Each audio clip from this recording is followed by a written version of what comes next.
everybody. So John is still on his way back from his most recent comedic engagement. He won't be here till tonight. But he promised you last week that I would do a vlog, and here I am to do one. So I'm going to answer some questions, and then I'm going to do something fun at the end because I'm very excited about it. So you guys are just going to have to watch me do it because I'm really excited. So let's do some questions so I get to the fun part of this. Not that your questions aren't fun. Your questions are fun. So the first question, somebody wrote in and asked, some myths say Newt is the granddaughter of Ra, others say she's his wife. Some myths say he stopped her from having children because he didn't want his throne taken over, and others say it was because he was jealous of her sleeping with Geb. What's up? Well, to begin with, this is one of those things that Egyptian myth does a lot, and Newt and Ra are far from the only place where you'll see this. Hathor is another one that does this all the time. Hathor is sometimes the daughter of Ra, sometimes she's the wife of Ra, sometimes she's both, sometimes she's the mother of Horus, sometimes she's the wife of Horus. It's all over the map everywhere. And what that really is because the Egyptian religion went on for so long. It was literally thousands of years of this same religion being worshipped in this region that basically things evolved and changed. And there were also evolves and changed depending on where in Egypt you were. There's a lot of mythology of the lower kingdom would be a little bit different from mythology of the upper kingdom, etc. So you're looking at a combination of different cult centers that had different myths. Often, for example, if something was a cult center for one god, then they would say, okay, well, who's this god's consort? And then they might just pick the person they thought was the best match for them, either because it made them look more powerful or because they were a related concept and so they thought that was a good match, and just declare that was his consort and enshrine that consort up there with him and just go right on talking about that as if it were a real thing. And then it would become a real thing because it became part of the religion in that area and people worshiped that. Which is why you'll see a bunch of gods in Egyptian myth that have a bunch of different consorts, and nobody really explains how that happens. It's not like they're all married to each other all the time, but that's what happened in the religion itself kind of evolved that way. So you're looking at a lot of that going on, where one goddess is the consort of one person in one place, and then you go 3 cities down and she's a consort of somebody else, and that's just the way that it is. And they're both right, as much as any mythology is right, because they're both believed in and worshipped by their people. But they're also contradictory, so you kind of have to figure out what you want to do with that in a Scion context. And for people like Newt or Hathor, you get the same thing. So I do want to say that the idea of the idea of Newt as Ra's consort, actually I have never actually seen that. I have seen mentions that he was jealous of her sleeping with Geb, and I've seen mentions that he knew better than to sleep with her because he thought that he was going to end up having children that might dethrone him, which is also the same reason given in the versions of the myth where he says, okay, you can't have children with Geb anymore because you're in danger of having someone that will dethrone me. In both cases, though, I've never seen anything that actually said she was his wife or that said that she was going to be his wife or anything like that. It's just sort of he could still be jealous of her sleeping with Geb without being married to her, right? If you do know where that is, tell me because I'd like to know. But I would go ahead and say, maybe they're both true. I mean, in Science context, everything's kind of true, right? So, I mean, Ra is definitely not shy about sleeping with his daughters or the goddesses that he creates. And let me throw another wrench back into how weird this is. Newt is also kind of Ra's mother because she gives birth to him as the sun every morning out of her body as the night sky. So then that's like a full circle of all the things with her. But she is also definitely his great-granddaughter through Shu and Tefnut, etc. So, or granddaughter, something like that. So really you're going to have to make it work whatever way makes most sense for you in your game. Nothing there is, it's not a case of bad scholarship. Nobody is telling you lies. It's just that both of those things are things that were legitimately believed in their religion. Please forgive my sniffling. I have a cold and John is not here to take care of me, so I'm going to have to rough it. Let's move on to the next question. Our second question says, ties into the first one. It says, I understand that in your games all the different mythological origin stories are true. So that being said, how do you tie in the fact that there are fossils of animals from a million years ago that don't match up to this? I don't know actually how they don't match up to it. I'm not sure what the problem is. They're not in the mythology, but that's okay. It doesn't matter. The mythology doesn't mention everything that ever existed ever. It just says the gods made all the things. And the fact that we have mythology from 3,000 years ago and these things are older doesn't necessarily mean that the gods wouldn't have created them those millions of years older. I mean, if you ask the people, if those people who devoutly believe that Ra created the world, and then you go to them and you say, hey, these things are millions of years old, so they must have predated Ra, they'd say, no, you're stupid. Ra just made them millions of years ago. He made them before he made people. Who cares? There's no fixed timeline for most mythologies. They're not going to And even when there is, it's usually very symbolic. Like the timelines where the Bible is like it's been exactly X thousands of years, they don't really mean exactly. They mean it to illustrate it's been a long time. The same thing when you get exact numbers out of, I think the Hindu mythology will give you exact numbers, but those numbers are massively huge. Like you're never going to get to those numbers. Mesopotamian mythology gives you exact numbers. It actually gives us a date for the end of the world that's like 1,000 years from now. But those are mostly illustrative tools. They're metaphors for saying it's a really long time, so far in the past or so far in the future that it might as well not exist. I just want you to understand how much time there is involved because these are gods and they do crazy stuff. So the fact that dinosaurs existed doesn't actually invalidate any creation myth. There's no creation myth where somebody made a point of saying, and they did not make dinosaurs.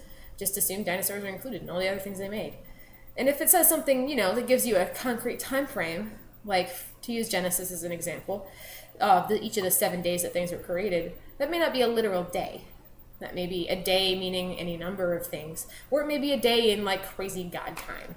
It really is completely easy to reconcile those things because there's nothing that contradicts them. So you're good to go there. If you want to do something with dinosaurs, do something with dinosaurs. We're not going to stop you. Third question. I had someone ask me the other day if a nuclear winter would be anything like Fimbulwintr in Norse mythology. In your opinion, could a nuclear winter trigger Ragnarok? By itself, no. I don't think a nuclear winter would immediately cause Ragnarok, but you could definitely use a nuclear winter as Fimbulwintr.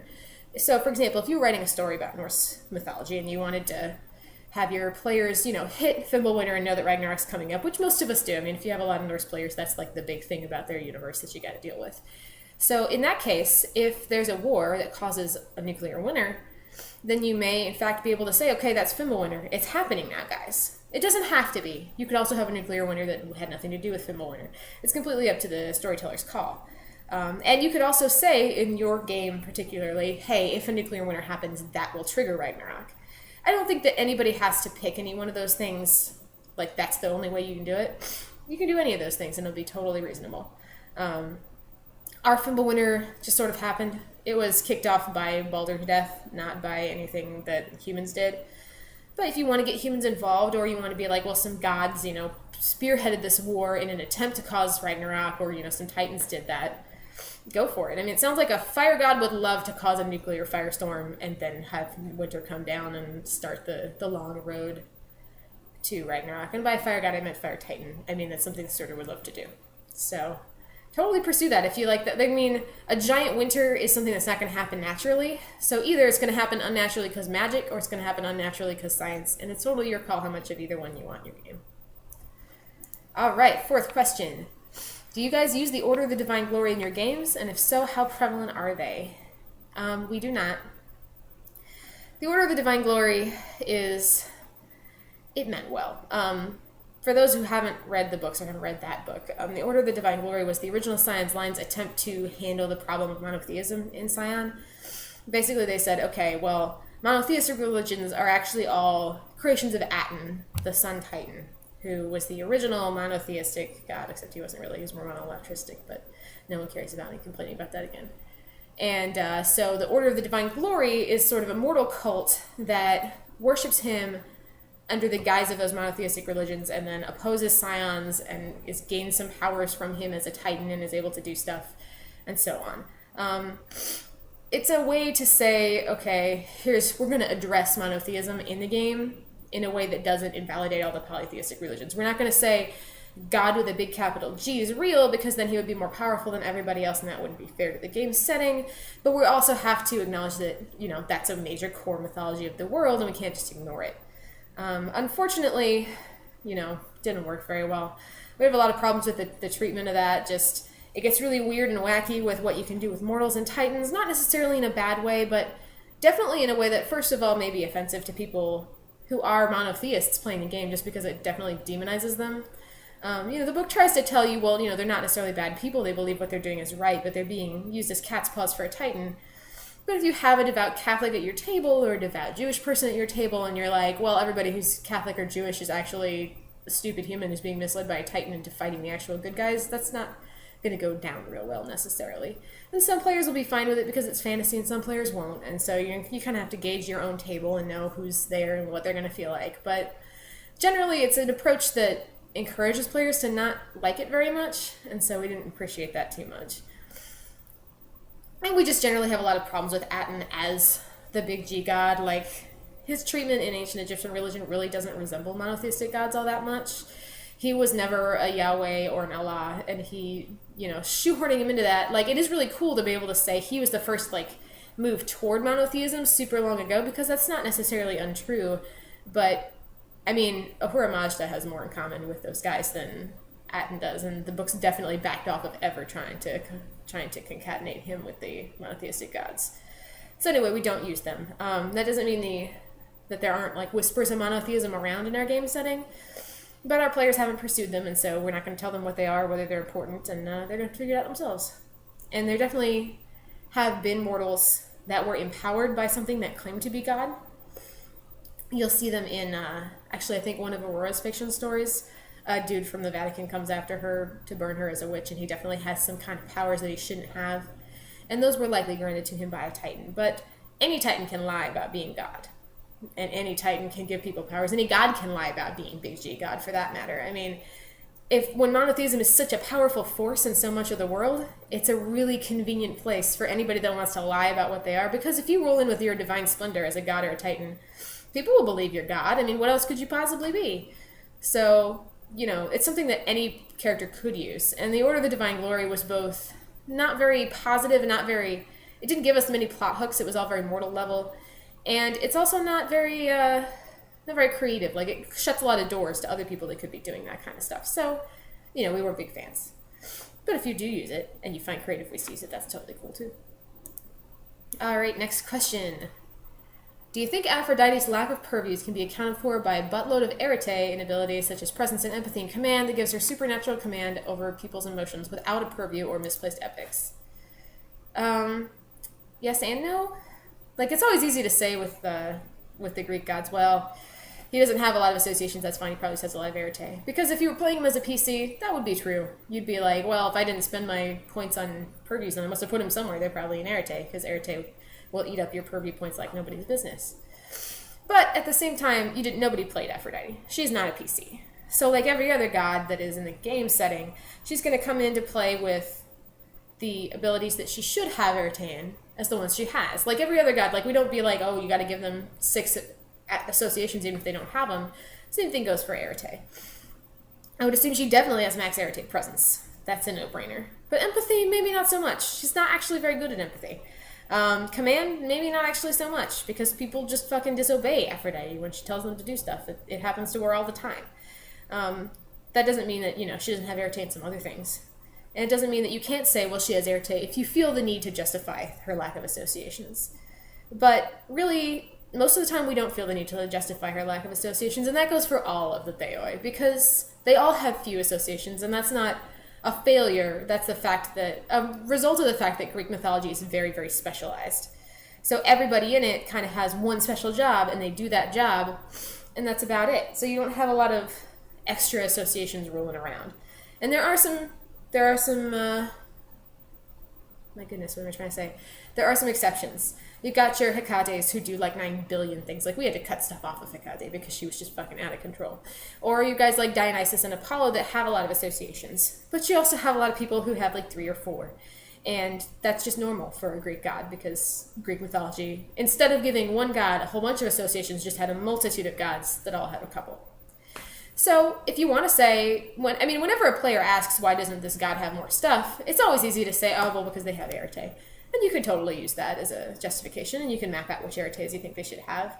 But just like we wouldn't recommend giving people associations they shouldn't have just because you want to fill out a number of powers, we also wouldn't recommend statting up NPC gods that have a bunch of Aretes they shouldn't necessarily have just because you want to have powers. Like Aphrodite, give her Arete that thinks she should have Arete in, but don't give her a bunch of Arete just because you're trying to make up points. Like, she was never played, she wasn't given XP, she doesn't have a set number of points she has to get to. She should be good at the things she is actually good at in mythology, and the rest is gravy. Alright, I am blowing through these because I am really excited about the end of this vlog. Alright, next question. This goes back to our Order of the Divine Glory question. At least under one interpretation, Christians, Jews, and Muslims are inadvertent Titan worshippers, similar to how C.S. Lewis depicts Muslims as inadvertent demon worshippers. Would the gods care about this, and would it matter for the Titans in question that they're being worshipped? And I think he's mentioning there in the Chronicles of Narnia series, there's a separate country called Kauerman, which is obviously very Arabic. It's very Persian flavored, and they worship a god called Tash, who is actually an evil demon. And, all of the Chronicles of Narnia series are, of course, Christian allegory, and so it's basically telling you, Muslims worship demons. But anyway, he is an old Christian writer who has made many fantastic things, but is also obviously very biased toward his own religion, so don't mind him. But back to the question. Worship doesn't actually do anything for gods or Titans, but it is never helpful to the gods to have a bunch of humans that want to do the Titans' work, and that is because Titans actually can corrupt humans, either by just being around them. Like, it's similar to the same things we do with Scions who are around Titans, and they start getting dark virtues and they start getting confused about what they're supposed to do. Multiply that times like 1,000,000, because mortals don't have any divine fortitude. They don't have anything to help them understand what's going on or resist things. They're just humans. And so if you have a lot of Titans minions out there corrupting them, they're going to get corrupted. And in a lot of cases, that might end up with the Titan actually making them into a form of Titan spawn by giving them Titan powers. Probably not very good ones. They were just mortals at their base, but they still might be able to threaten low-level Scions, and definitely other humans, and send them out there to be horrible. Now, if you have a Titan that is corrupting humans, that's one of the main things, actually, that Scions are supposed to go deal with, is the idea of Titans affecting the world in some way. We don't like that. And often that comes in the form of killing Titan spawn, but it can also come in the form of humans being affected by Titans and that changing their society and their behavior. And you'll see that a couple of times in the books. For example, whenever they suggest that you go in and fight a human cult that's actually worshiping a Titan, that's what's happening there. So the Titan probably doesn't care. He's not going to get anything out of that worship. It's not doing anything for him. He doesn't get any power, unless maybe he's an Aztec Titan, because they may have some Ixtli-type powers. As always, the Aztecs are always the exception. They love worship because worship actually concretely gives them legend. Everybody else doesn't really matter. And so everyone that is not an Aztec, they don't actually care, but it does affect how things work in the world. Gods know that if Titans are being worshipped in the world, there's a good chance there are people who are Titan corrupted down there, and those people need to be stopped because they're going to start fucking up all of human society. And one of the gods' goals is to prevent the Titans from fucking up the world, and that includes the humans that live there. So, if you want to play the monotheistic god as a Titan, or as being represented by a Titan, or there's some Titan pretending to be him, whatever you want to do there, the gods are not going to actively care, except maybe as a form of ego. They like being worshipped because they're gods, and they're like, that's what you do for me. I deserve to be worshipped. And some of them are more like that than others. Like the Anuna probably get pretty bent out of shape if people are now worshipping them appropriately, which is an interesting thing because they're like the heaviest piety pantheon, but at the same time they haven't been worshipped in a long time, so we usually play them as they've kind of been in their summer homes for a while and weren't really paying attention. But anyway, the gods are not going to care that much, other than for those who have fragile egos, that people are worshipping someone other than them, but they are going to care a whole hell of a lot if it's a Titan that is actually affecting those people. And worshipping a Titan probably usually gives it some kind of not power, but gives it a road to come in and corrupt you. Whether it's by sending minions to you, if they have ultimate perception, they may be hearing your prayers to them and know that you're a receptive person. They could send somebody over there. Or, people worshipping a Titan might be a clue that some Titan spawn's already been there and already screwed things up and somebody needs to go deal with it. Get in there, clean your crew of Scions. So if you want to run it that way, completely reasonable. The worship itself doesn't do anything, but it might be a signpost that means Titans are involved or are about to get involved, and that's a problem. Next question. Just wondering, have you guys ever used Ninth in your games, and how would you handle her if you did? Actually, that's a question that hasn't been resolved in the game. When Jeff's group went into Duat, and they went about to visit the four sons of Horus, who are the gods of the canopic jars, they were on a big diplomatic mission from Isis, and they needed to go talk to all four of them. One of the things about those four gods of the canopic jars is that each of them has a goddess that is their protector, and those goddesses are Isis, Nephthys, Serket, and Ninth. And when they got to the guy that was protected by Ninth, a really, really gigantic crocodile monster tried to eat them when they tried to get in. They didn't check out what was going on with the crocodile monster, they just fucking ran away from it, which is reasonable. It was huge. It was a very bad idea to try to fight it. I think Jeff had to restrain Sangria. But that means they didn't actually find out if it was actually Ninth, or maybe it was just a creature that she left there to kind of help guard her charge. Ninth is the mother of crocodiles and has a lot of heavy crocodile imagery, so it could have been her, but it could also have been a minion at first. That's the only moment when she's actually maybe appeared in games. She's definitely out there in the universe, though. She's a powerful older goddess of the Egyptian gods, and they could go and find her and talk to her if they wanted to. I know Jeff has been talking a lot lately about trying to get his marriage broker and service set up and get all these unmarried ladies connected, so we'll see. Maybe they'll call her at some point, or maybe she'll turn up when they're bothering the nutcher a bunch. Next question. Do the Aesir have a god of dawn? I ask because I'm making an NPC for my games who represents not the dawn itself, but renovation and new life, and dawn looks like the perfect role. Do you have any ideas about what associations I could use? Well, the Aesir don't have a dawn god, but Norse mythology does. His name is Dager, and he is the son of Delling and Nott, which are day and night, which makes sense. The son of day and night is the dawn. He's depicted as riding across the sky on a golden horse, and then opening the gates to his father the daytime. I'm sorry, I'm completely backwards. Dager is the day god. Delling is the dawn god, his father. So night and dawn together give birth to day, and they open the gates for Delling in the morning. I am losing my mind. I'm going to blame being sick. So yes, Delling is the dawn god, and that may be confusing to some people who have actually read the Ragnarok book, and in which Delling is like a weird clone of Odin that just lives in Vandertown. And that's because the depiction of Delling in Ragnarok is kind of completely made up. Delling in Norse mythology, all you know about him is that he's the dawn god. That's it. He doesn't do anything, he doesn't really talk to anybody. He's just out there, and this is something that happens a lot with the more primordial figures in Norse myth. They're just kind of out there. Same things for the personifications of winter and summer, the sun and the moon, a lot of that stuff. So, Delling in Norse mythology, not actually an Allfather of the Vanir, not actually explicitly Vanir even, definitely not actually doing stuff and opposing Odin. If you want to use the right above him in Ragnarok, feel free to. I mean, there's almost literally nothing to go on, so Ragnarok takes a lot of chances and makes a lot of calls and builds some stuff that isn't really there, and that's, one way of approaching it. So if you're cool with Delling, and you could play him as a Vanir, because he is kind of a nature god, as opposed to the sort of civilization gods of the Aesir, it makes sense for him to be Vanir if you want him to be a god. I've seen some people also use him as a Titan, because he's kind of far away and old, but at the same time, Dager and Nott, day and night, his wife and his son, are more Titan-y. And actually you'll see in the Scion God book, Dager is given as one of the previous avatars of Akhenaten that Aten ate. And, we don't like that very much. We would prefer to have all the Sun Titans out there doing their thing, because why should Aten be the only one that gets to do that? But if you do run with that, Dager is out of play already. Now, that doesn't mean that you can't play a dawn god for the Aesir, though. In fact, you totally should if you want to. They don't have one that is theirs. They have a god with light connotations, which is Balder, but they don't have someone who's really just personifying dawn that way. So if you do that, obviously sun is the thing you want to have as a dawn god. Every dawn god in the universe has it. But you may also want to go with some interesting side things like appearance is also an easy one, because dawn is very much a visual event. But you may want to do something like maybe psychopomp as like the threshold between night and day, and like moving people across to that. You could want to do something with maybe perception, because the dawn is when like light comes over the world, people can see again. It really depends on what kind of NPC you want, like honestly, because I don't know who he is or what personality you have in mind or what you think he's going to be doing. It's hard to give you advice, but be aware that Delling is out there somewhere.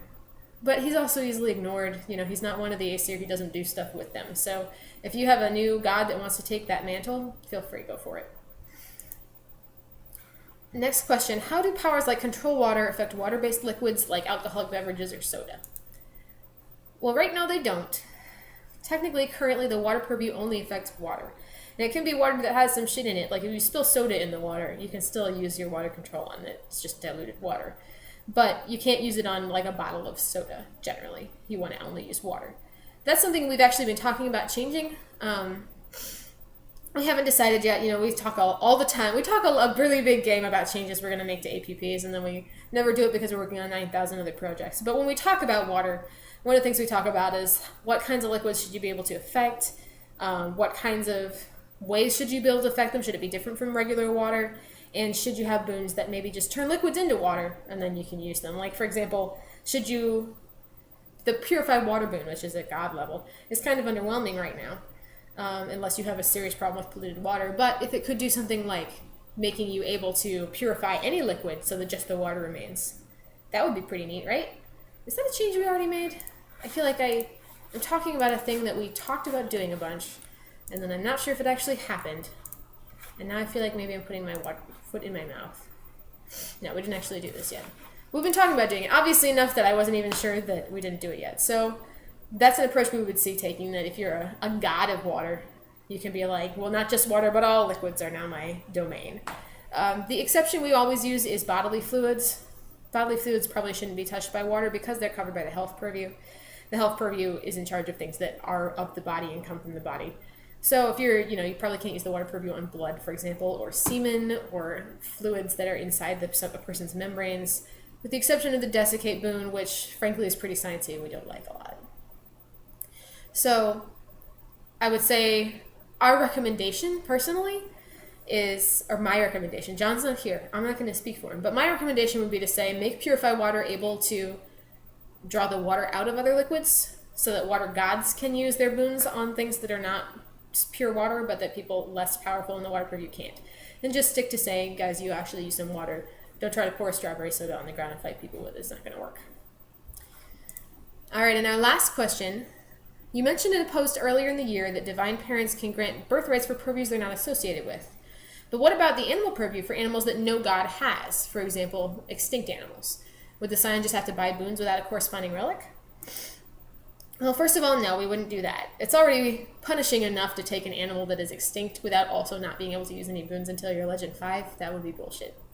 But at the same time, you're right. The normal way of a god granting a purview or putting a purview on a relic is basically a god who has that purview can just, bleed on it and spend 10 legend and be like, it's got the purview on it now.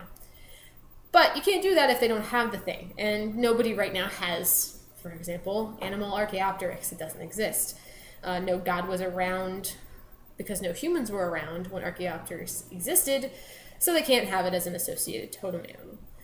But the great thing about that is the artistry purview. The artistry purview can make stuff regardless of basically anything. If you want to make a relic that has animal Archaeopteryx on it, you need somebody with artistry because they can bypass that. Because normally any god can just add a purview to a thing.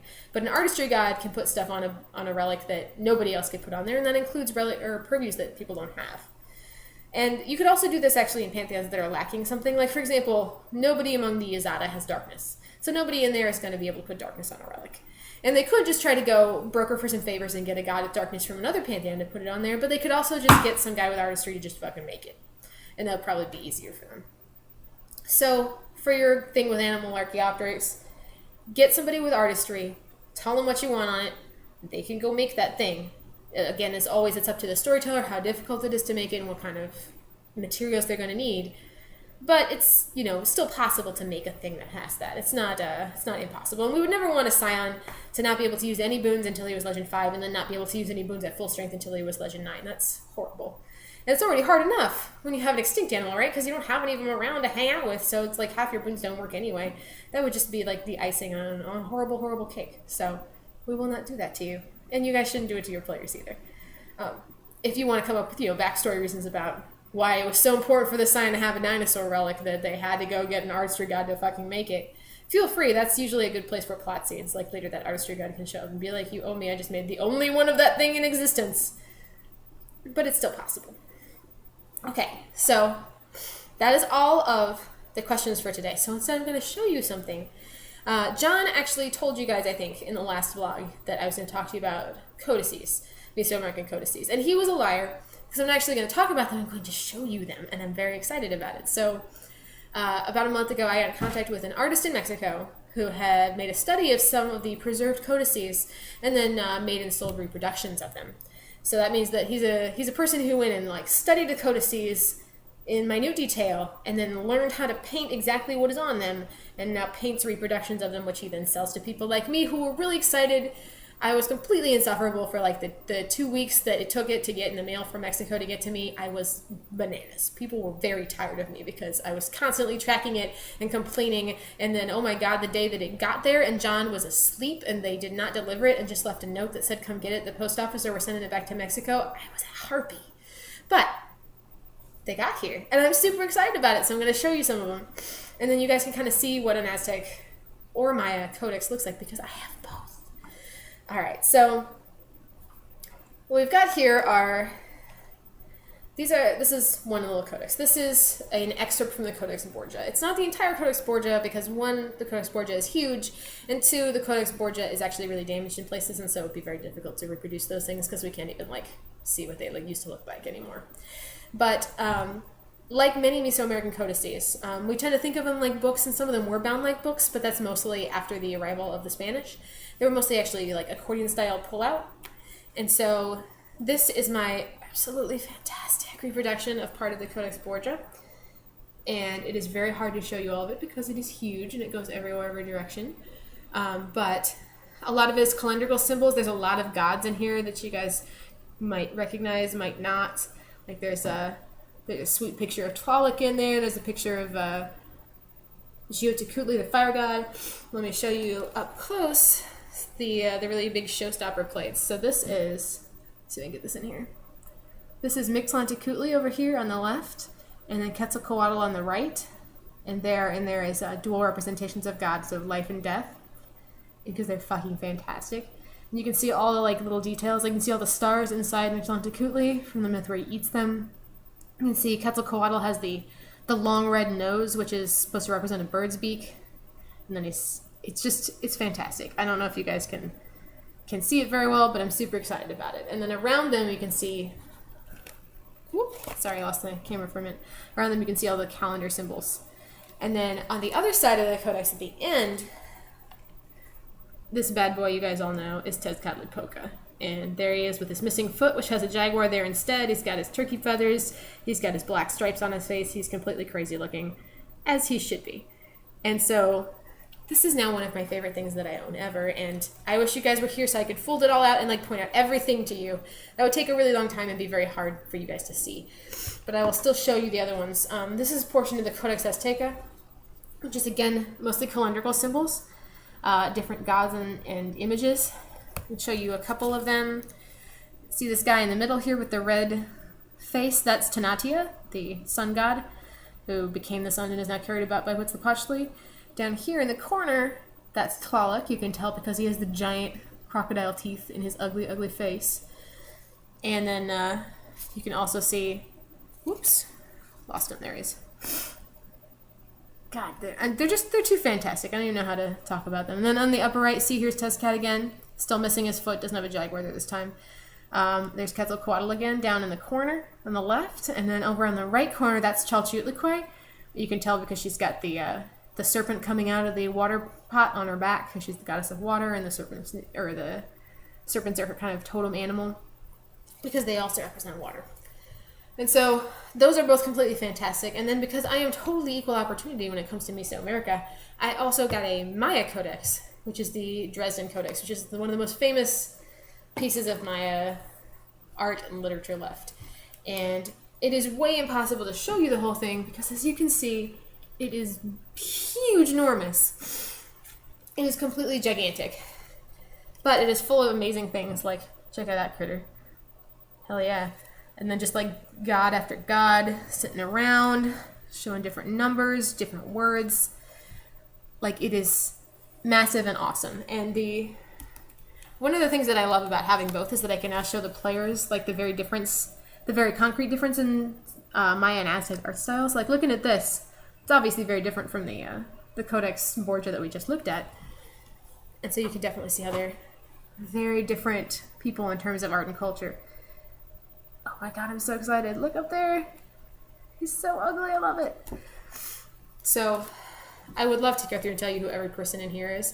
But not only would that take forever, but I don't actually know who everyone in here is because there are a ton of them. So I am not able to do that. But I really wanted to show you guys those because I am so excited about them. And I figured, you know who would appreciate this excitement and enthusiasm? The internet people that love mythology. So that was what I did today.